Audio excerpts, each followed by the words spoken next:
Siz ovqat yemayotgan paytingizda tizzangiz ichida nimalar sodir bo'lishini bilasizmi? Shu vaqtda hujayralar ichida maxsus tozalash mexanizmi faollashadi. U hujayra ichidagi shikastlangan qismlarni aniqlaydi, ularni parchalaydi va yo'q qiladi.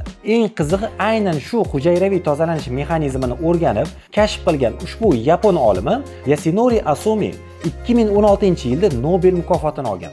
Lekin buni tizza tog'ayi va artrozga qanday aloqasi bor? Mana shu yerda eng qiziq qismi boshlanadi. Keyingi tadqiqotlarda olimlar ochlik paytida shu tozalash tizimining bir qismi tog'ay hujayralarida ham faollashishini kuzatishgan. Bu nima degani? Keling, oddiy qilib tushuntiraman. Tog'ay to'qimasida xondrotsit deb ataladigan hujayralar bor. Ularni shartli ravishda tog'ayni xizmat ko'rsatuvchi hujayralari desak ham bo'ladi.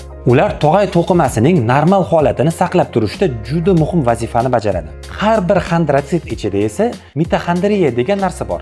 Mitoxondriyalarni hujayrani energiya bilan ta'minlaydigan kichik energiya stansiyalari deb tasavvur qilish mumkin.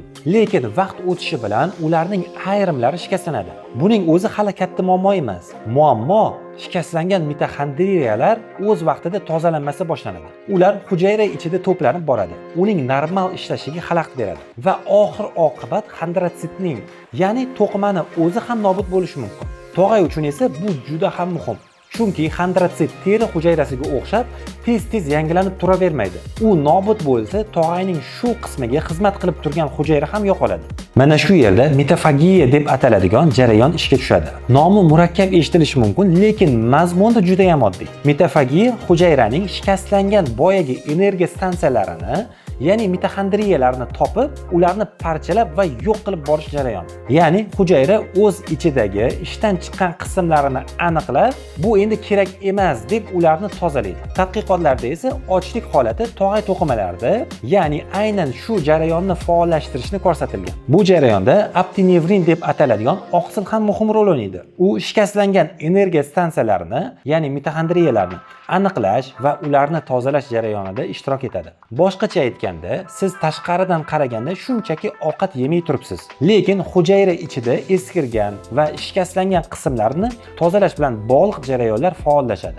Lekin nima uchun bu jarayon aynan ovqat yemagan paytda faollashadi? Bu yerda organizmning ishlash tartibini tushunish kerak. Biz muntazam ovqatlanganimizda organizmga doim energiya va ozuqa moddalari kelib turadi. Shunda organizm asosan ulardan foydalanish, zaxira qilish va yana yangi to'qimalar qurish bilan band bo'ladi. Ammo ma'lum vaqt ovqat kelmay qolsa, organizmning holati o'zgaradi. Energiya manbai tashqaridan doimiy kelmayotgan paytida hujayralar ichidagi mavjud resurslarni qayta ko'rib chiqa boshlaydi. Keraksiz, eskirgan yoki shikastlangan qismlarni parchalash va qayta ishlash jarayonlari kuchayadi. Oddiy qilib aytganda, ovqat bor paytda organizm ko'proq qurish bilan band bo'ladi. Ovqat bo'lmagan davrda esa tozalash va qayta ishlash jarayonlari ham faollashadi. Shuning uchun ochlik davri organizm uchun shunchaki ovqat yemagan vaqt emas, hujayra darajasida bu davrda turli xil muhim jarayonlar sodir bo'ladi. Endi eng muhim savol: demak, interval ochlik artrozni davolaydimi? Yo'q.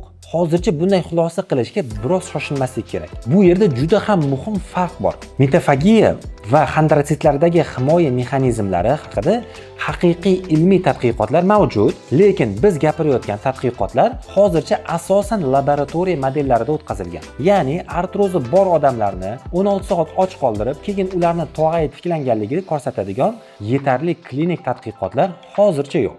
Shuning uchun ochlik artrozni davolaydi deb aytish noto'g'ri. Hozirgi ma'lumotlar asosida to'g'riroq xulosa qilish shunday: ochlik sharoitida tog'ay hujayralarida tiklanish emas, aynan himoya bilan bog'liq bo'lgan mexanizmlar faollashadi. Bu juda ham qiziq natija.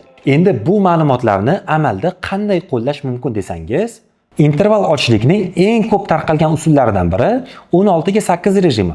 Bu juda ham oddiy. 16 soat ovqat yemaysiz. Qolgan 8 soat ichida odatdagidek ovqatlanasiz. Masalan, kechqurun oxirgi marta ovqatlanib, keyingi ovqatni esa ertasi kuni tushga yaqin yeyish mumkin. Bu 16 soatning katta qismi uyquga to'g'ri keladi. Shuning uchun amalda ko'pchilikka bu kun bo'yi och yurish degani emas. Ko'p holatda asosiy o'zgarish birinchi ovqat vaqtining kechroqqa surilishi. Lekin bu yerda bir xatoga yo'l qo'ymang. Bugun ertalab soat 7 da nonushta qilib yurgan bo'lsangiz, ertaga birdaniga 16 soat och qolish shart emas. Organizmga moslashish uchun vaqt berish kerak. Masalan, birinchi ovqat vaqtingizni har bir necha kunda 30-40 daqiqaga kechiktirib borishingiz mumkin. Organizm qanday qabul qilayotganligini kuzatasiz. Shunday qilib, kerakli rejimga asta-sekin o'tasiz. Keskin o'zgarishlardan ko'ra bosqichma-bosqich moslashish ancha yengil bo'ladi. Endi sizda haqli savol tug'ilishi mumkin. Biz oldingi videolarimizning birida keskin ozish tizza uchun zararli bo'lishi mumkinligi haqida aytgan edik. Chunki odam juda tez vazn tashlaganda faqatgina yog' emas, mushak ham yo'qotadi. Ayrim holatlarda yo'qotilgan vaznning sezilarli qismi mushak hisobiga bo'lishi mumkin. Bu esa tizza uchun yaxshi emas.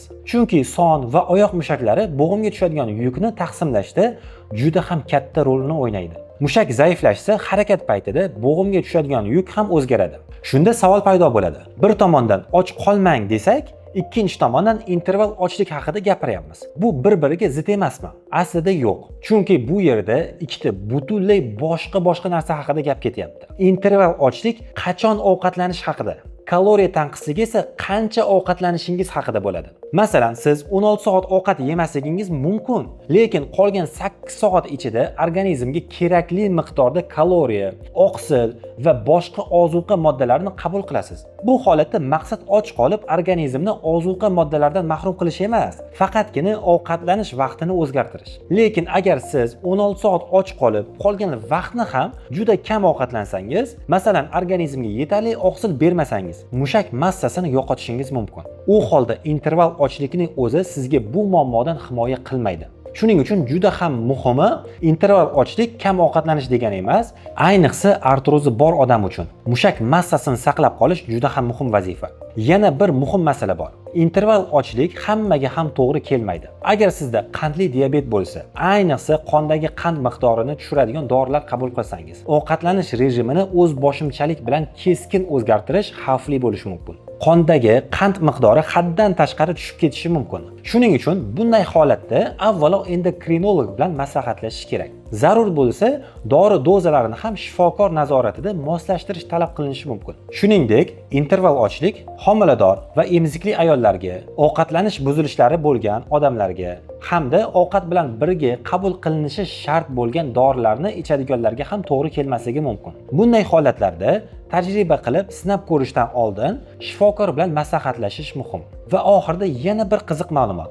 Ochlikning ta'siri faqatgina tog'ay hujayralardagi tozalanish jarayoni bilan cheklanmaydi. Tadqiqotlarda interval ochlikni insulin sezgirligi, yallig'lanish jarayonlari, moddalar almashuvini va ichak mikroflorasiga ta'sir qilishi ham mumkin. Va eng qizig'i, bu jarayonlarning ayrimlari bo'g'imlar holati bilan ham bog'liq. Ammo bu alohida katta va juda ham qiziq mavzu. Agar bu mavzuga qiziqish ko'p bo'lsa va bu video 10 mingta like yig'sa, keyingi qismda boshqa eng muhim ta'sirlarni batafsil gaplashamiz. Kommentariyalarda albatta o'z taklif va savollaringizni yozib qoldiring va videoni o'tkazib yubormaslik uchun obuna bo'lib qo'ying. Bugungi videodan esa bitta asosiy xulosani eslab qoling. Ovqat yemay o'tkazilgan vaqt organizmda hech narsa sodir bo'lmaydi degani emas. Bu vaqtda hujayralar ichida shikastlangan qismlarni aniqlash, parchalash va qayta ishlashga bog'liq mexanizmlar faollashish vaqti. Va shunday mexanizmlardan biri tog'ay hujayralarida ham o'rganilmoqda. Lekin agar sizda 2 yoki 3 darajali artroz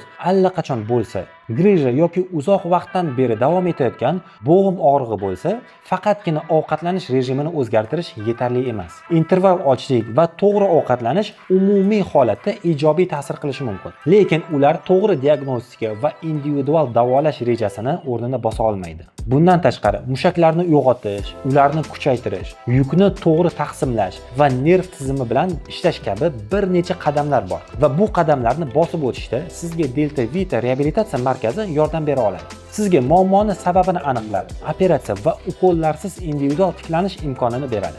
Batafsil ma'lumotlar uchun pastdagi raqamlarga qo'ng'iroq qilishingiz yoki Telegram orqali bog'lanishingiz mumkin. Video foydali bo'lgan bo'lsa, like bosishni va yaqinlaringiz bilan ulashishni unutmang. Salomatligingizni asrang. Kelasi hafta ko'rishguncha, xayr.